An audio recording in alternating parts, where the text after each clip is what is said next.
Hello friends, இன்னைக்கு நான் வந்து மத்தியானத்துக்கு என்ன சமைக்க போறேன் அப்படின்றத உங்ககிட்ட நான் ஷேர் பண்றேன். பாருங்க, ரைஸ் ஊற வச்சிருக்கேன். அடுத்தது இது சவுச்சோல நான் இன்னைக்கு ஒரு பச்சடி தான் பண்ண போறேன். அந்த பச்சடி ரொம்ப டேஸ்டா இருக்கும், அப்படியே போட்டு சாப்பிடலாம் சாதத்துல. அந்த மாதிரி தான் நான் பண்ண போறேன்.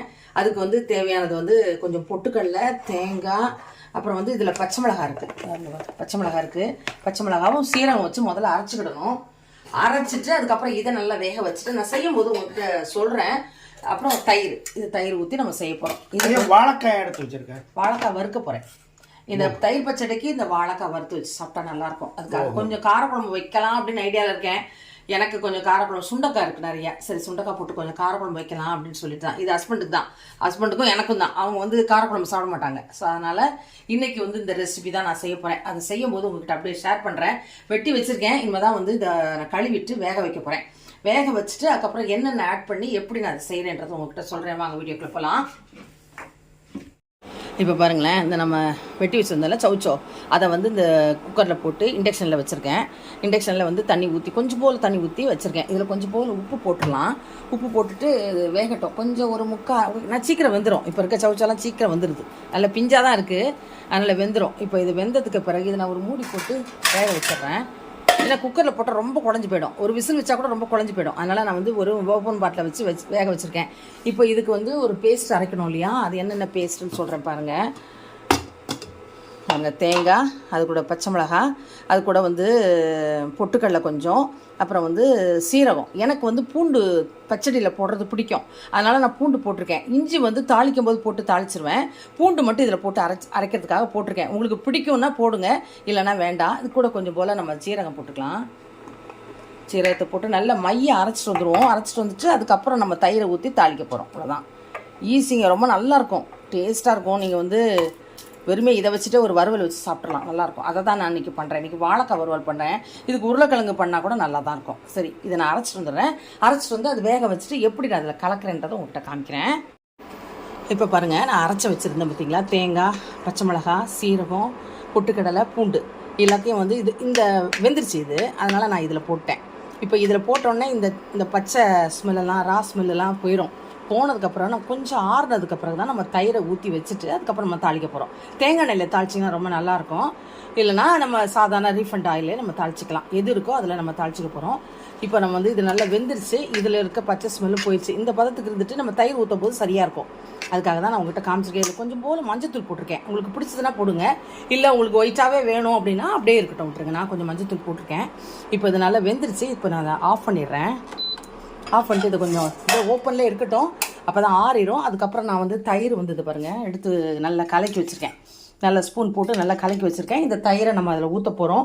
எவ்வளோ தயிர் வேணுமோ அதை நமக்கு தேவையான அளவுக்கு ஊற்றிக்கிடலாம். ஊற்றிட்டு அதுக்கப்புறம் நம்ம வந்து தாளிச்சிட போகிறோம். அவ்வளோதான். ஈஸிங்க, ரொம்ப சிம்பிளான ஒரு ரெசிபி. ஆனால் டேஸ்ட் அப்படி நல்லாயிருக்கும். எப்போதும் சவுச்சல கூட்டு சாம்பார் இப்படி தான் பண்ணுறோம். இது கொஞ்சம் டிஃப்ரெண்ட்டாக இருக்கும். அப்படியா? சரி, செஞ்சு பாருங்கள். இதே மாதிரி மெத்தடில் நீங்கள் செஞ்சு பாருங்கள், ரொம்ப நல்லாயிருக்கும்.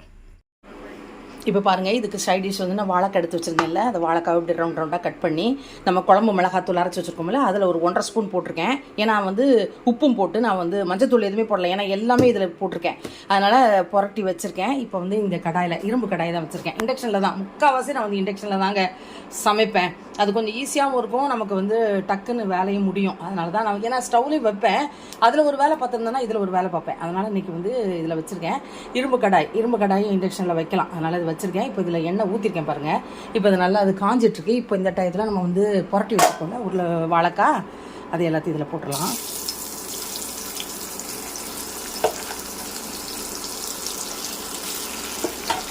போட்டுட்டு இதில் வந்து எனக்கு கொஞ்சம் பூண்டு போட்டால் பிடிக்கும், பெருங்காயம் போட்டால் பிடிக்கும். உங்களுக்கு அதெல்லாம் வேணும்னா நீங்கள் போட்டுக்கோங்க, இல்லைன்னா அப்படியே இதையே வறுத்துக்கலாம், நல்லாயிருக்கும். இதிலே வறுத்தாலே நல்லா தான் இருக்கும். இப்போ நம்ம வந்து வீடியோ ஒரு இதில் கேமரா பிடிச்சிட்டு செய்கிறேன். இப்போ பாருங்கள், இது நல்லா அப்படி போட்டாச்சு. இது அப்படியே கொஞ்சம் மூடி வச்சிடலாம். இப்போ நல்லா வெந்துட்டுருக்கட்டும். அதுக்கப்புறம் எப்படி அதை நான் எடுக்கிறேன்றதை உங்கள்கிட்ட காமிக்கிறேன். இப்போ பாருங்கள், வாழைக்காய் பாருங்கள் எவ்வளோ கிறிஸ்பியாக நல்லா கலர்ஃபுல்லாக இருக்குது பார்த்திங்களா? வெந்துருச்சுன்னா இதில் கொஞ்சம் பூண்டும், கருவேப்பிலை, பெருங்காயம் போட்டிருக்கேன். உங்களுக்கு பிடிச்சதுன்னா போடுங்க, எனக்கு இதெல்லாம் போட்டால் பிடிக்கும். வறுவல் நல்லா வாசமாக சூப்பராக இருக்கும், அதனால் நான் இந்த மாதிரி பண்ணியிருக்கேன். இப்போ பாருங்கள், இந்த சவுச்சோ நம்ம வேக வச்சு வச்சோம்ல, அதில் நான் வந்து அந்த தயிர் நல்லா ஆறிடுச்சு. அதனால் நான் கடைஞ்சி வச்சிருந்த தயிரை இதில் ஊற்றி உப்பு சரி பண்ணிட்டேன். இந்த பதத்துக்கு இருந்தால் ஓகே. உங்களுக்கு இன்னும் கட்டியாக வேணும்னா கட்டியாக கூட வச்சுக்கலாம். நீங்கள் ஏதாவது ஒரு காரக்குழம்புக்கு இல்லைனா சாம்பாருக்கு தொட்டு சாப்பிட்றீங்கன்னா கொஞ்சம் கட்டியாக வச்சுக்கோங்க. நான் இதை தான் ஊற்றி இன்றைக்கி சாப்பிட்றதுனால இந்த கன்சிஸ்டன்சி வச்சுருக்கேன். இந்த பதத்தில் இருக்குது. இப்போ இதுக்கு தேவையான தாளிக்கிறதுக்கு கொத்தமல்லி, கொஞ்சம் போல் இஞ்சி, கொஞ்சம் கருவேப்பிலை, அப்புறம் வந்து காஞ்ச மிளகாய், இதுதான் தேவையான. கொஞ்சம் பெருங்காயம் போட்டுக்கிடுவேன். எப்போதுமே பச்சடிக்கு இஞ்சி போட்டிங்கன்னா ரொம்ப நல்லாயிருக்கும். அதனால தான் நான் பூண்டு அரைச்சிட்டு, எனக்கு பூண்டு வாசனை ரொம்ப பிடிக்காது, நல்லாயிருக்கும் வாசனை. இப்போ பிடிச்சிருந்தா போடுங்க, இல்லைனா விட்டுருங்க. அதனால தான் நான் வந்து பூண்டு இதில் போட்டிருக்கேன். இஞ்சி வந்து அதில் போடலை. இஞ்சி வந்து தாளிக்கும் போது போட்டிங்கன்னா வாசனை நல்லாயிருக்கும். இப்போ இதை நான் ஆஃப் பண்ணிவிட்டு இதிலே தான் நான் வந்து தாளிக்க போகிறேன். இப்போ இதை வந்து எடுத்துடுறேன். சூடாக இருக்குது, அதை எடுத்தாச்சு. இப்போ அதே தான், இந்த நம்ம தாளிப்பு கரண்டி இருக்கு இல்லையா, அதை தான் வைக்க போகிறேன். அதை வச்சுட்டு நம்ம எண்ணெய் ஊற்றி தாளித்து ஊற்ற போகிறோம். சும்மா தேவையான, நான் சாதாரண எண்ணெய் தான் ஊற்றுறேன். தாளிச்சிட்டு ஊற்றிட்டு காமிக்கிறேன். பாருங்கள், பச்சடி தாளிச்சிட்டேன். வாழைக்காவும் வறுத்துட்டேன். இது உருளைக்கிழங்கு வறுத்தாலும் நல்லாயிருக்கும், சேப்பங்கிழங்கு வறுத்தாலும் ரொம்ப நல்லாயிருக்கும். என்கிட்ட இருந்தது இன்றைக்கி வாழைக்காய் வறுவல். ஸோ அதனால் இந்த தயிர் பச்சடியும் இந்த வாழைக்காய் வறுவலும் ட்ரை பண்ணி பாருங்கள். இந்த சவுச்சோவில் செஞ்சு நீங்கள் சொன்னால் தான் தெரியும், அவ்வளோ நல்ல டேஸ்ட்டாக இருக்கும். இதுதான் நான் இன்றைக்கி செஞ்ச மத்தியானத்துக்கு நான் செஞ்ச ரெசிபி. சாதம் வைக்கணும், இப்போ தான் வந்து ரைஸ் ஊறிட்டுருக்கு, இனிமேல் தான் வைக்கணும். இப்போ இதை முடிச்சிட்டேன். இதுதான் வந்து நான் இன்றைக்கி செஞ்ச ரெசிபி. செஞ்சு பார்த்துட்டு எப்படி இருக்குன்னு சொல்லுங்கள். நெக்ஸ்ட் நம்ம இன்னொரு வீடியோவில் மீட் பண்ணலாம். பாய்.